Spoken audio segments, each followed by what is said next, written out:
नाज़रीन गिरामी, मेरे एक दोस्त के साथ इस्लामाबाद में खौफनाक वारदात हुई। उनकी बेटी अपनी बच्ची को स्कूल से पिक करने गई। ये गाड़ी पर वापस आई और दो मोटरसाइकिल सवार इसका पीछा कर रहे थे। ये जो ही घर के सामने पहुंची, मोटरसाइकिल सवार उतरे, मोटरसाइकिल सड़क पर छोड़ी और गाड़ी को घेर लिया। एक नौजवान गाड़ी के बाएं जानिब खड़ा हो गया, दूसरे ने ड्राइविंग सीट वाला दरवाजा खोला, खातून को पिस्तौल दिखाया और उसकी कलाई से चूड़ियां उतारने लगा। खातून ने उसे रोका और अपनी चूड़ियां खुद उतार कर उस नौजवान के हवाले कर दी। वो दोनों इत्मीनान से मोटरसाइकिल पर बैठे और गायब हो गए। घर में सीसीटीवी कैमरे लगे हुए हैं। ये सारी वारदात कैमरों में रिकॉर्ड हो गई। कैमरे में मोटरसाइकिल भी दिखाई दे रही है, लूटने वाले नौजवान भी, इनके चेहरे भी, गली से गुजरते हुए लोग भी, और लूटने वाले जिस तरफ से आए और जिस तरफ निकल गए, ये सब भी। पुलिस को रिपोर्ट कर दी गई, सीसीटीवी फुटेज भी दे दी गई, लेकिन हफ्ता गुजरने के बावजूद कोई कार्रवाई नहीं हुई। ये इस्लामाबाद की सूरत हाल है। इस इस्लामाबाद की, जिसकी आबादी बमुश्किल 12 लाख, रकबा चंद किलोमीटर, और इन चंद किलोमीटर में 19 थाने हैं। ये वफाकी दारुल हुकूमत भी है। पूरी वफाकी हुकूमत, पूरी पार्लियामेंट और 3 अफवाज के हेडक्वार्टर्स भी इस्लामाबाद में है। लेकिन शहर की हालत यह है, शहरियों को उनके घरों के गेट पर लूट लिया जाता है। डाकू मोटरसाइकिल पर आते हैं और वारदात के बाद मोटरसाइकिल पर फरार हो जाते हैं। यह वफाकी दारुल हुकूमत और मुल्क का महफूज तरीन शहर है। आप कराची और लाहौर का अंदाजा खुद लगा लीजिए। कराची में कुछ अरसा कबल मुल्क के नामवर सहाफी और एंकर पर्सन जुनेद सलीम के भाई को सिर्फ मोबाइल फोन के लिए गोली मार दी गई। ये अस्पताल में जांबर ना हो सके। मरहूम उन चंद लोगों में शुमार होते थे जो जुल्म सहने की बजाय जालिम के साथ मज़ाहमत के कायल थे। चुनांचे उन्होंने मज़ाहमत की, 2 गोलियां खाई और डाकू खून और खून दोनों ले गए। नाज़रीन गिरामी, कसूर का इंतहाई खौफनाक और नंगे इंसानियत वाकया भी आपके सामने है। एक गैंग पिछले 3-4 बरसों से बच्चों के साथ ज्यादती कर रहा था, उनकी फिल्में बना रहा था और ये फिल्में दिखाकर बच्चों और वालिदैन को ब्लैकमेल कर रहा था। उस स्कैंडल ने उस वक्त के वज़ीर आला पंजाब मियां शहबाज शरीफ की गुड गवर्नेंस के तमाम दावे मिट्टी में मिला दिए। ये इंतहाई अफसोसनाक स्कैंडल था। ये पूरी दुनिया में पाकिस्तान की बेइज्जती और अजाघनसाई का बायस बन रहा था। लेकिन मुल्क के मोहतरम तरीन वज़ीर आला भी तफ्तीश मुकम्मल नहीं कर पाए। लाहौर, रावलपिंडी, फैसलाबाद और सियालकोट में राजनी, डाकाजनी और चोरी की वारदातें भी आम हैं। रावलपिंडी में 9 जनवरी को एक्सप्रेस टीवी के नॉन लेयर एडिटर हारून अहमद को मोबाइल फोन के लिए गोली मार दी गई थी। आप अलमिया मुलाहिजा करें कि डाकुओं ने वो मोबाइल बादअज़ां 300 रुपए में फरोख्त किया था। यानी इंसानी जान की कीमत सिर्फ 300 रुपए है। और एक बार तो मुस्लिम लीग नून के MNA असदुर रहमान को भी लूट लिया गया। डाकू बाकायदा सड़क रोककर गाड़ियां लूट रहे थे। MNA भी लूटने वालों में फंस गए। उन्होंने जान बचाने के लिए ना सिर्फ अपना नाम और शनाख्त खुफिया रखी, बल्कि रकम और मोबाइल भी डाकुओं के हवाले कर दिया।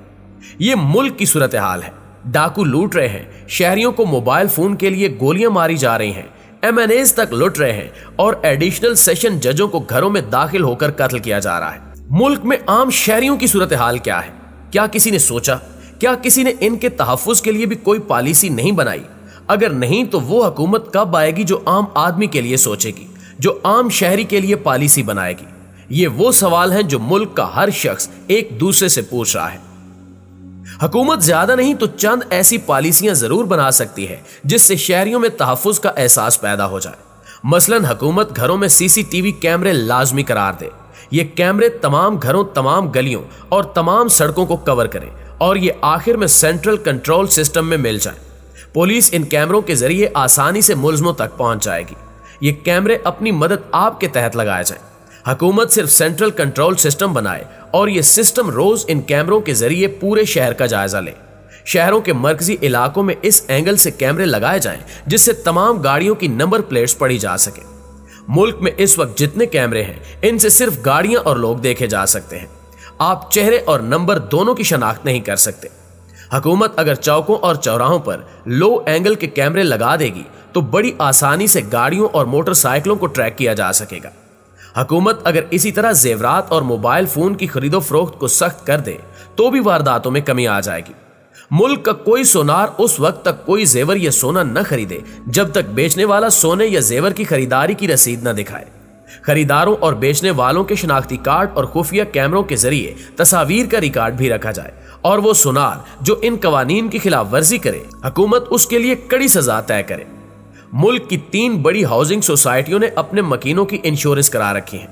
हुकूमत भी हाउस इंश्योरेंस को लाजमी करार दे दे। गाड़ियों, घरों, दुकानों, जेवरात, लैपटॉप और 50,000 रुपए से ज्यादा कीमती अशिया की इंश्योरेंस भी लाजमी करार दे दे। मोबाइल की इंश्योरेंस की जिम्मेदारी मोबाइल फोन कंपनियों पर डाली जाए। ये कंपनियां सिम जारी करते वक्त इंश्योरेंस की सहूलत दें और इंश्योरेंस की रकम सारिफ के बिल से काट लें। इस इंतजाम के बाद कोई सारिफ डाकुओं से मुज़ाहमत नहीं करेगा और यूं लोगों की जानें बच जाएंगी। नाज़रीन ग्रामी, जेवरात और कीमती अशिया की इंश्योरेंस से शहरियों का मोराल भी डाउन नहीं होगा और इंश्योरेंस कंपनियां भी ऐसे सिस्टम मुतारिफ करवाने पर मजबूर हो जाएंगी जिनके जरिए चोरियां और डाके रोके जा सके। मुल्क की आबादी ज्यादा है और पुलिस फोर्स कम। हुकूमत पुलिस को सिर्फ जराइम के सदेबाब पर लगाए और लॉ एंड ऑर्डर की जिम्मेदारी फौज को सौंप दे। इससे पुलिस पर दबाव कम हो जाएगा और ये जराइम के खिलाफ यकसू हो सकेगी। हुकूमत तफ्तीश के लिए आर्जी तौर पर रिटायर्ड पुलिस अफसरों को भी दोबारा भर्ती कर सकती है। इन लोगों को फी केस के लिहाज से पेमेंट की जाए। मुल्क में यूरोप और अमेरिका की तरह प्राइवेट इन्वेस्टिगेशन कंपनियां भी बनाई जा सकती हैं। ये कंपनियां तफ्तीश करें, मुलजिमों और मुजरिमों तक पहुंचे और फिर केस पुलिस के हवाले कर दें।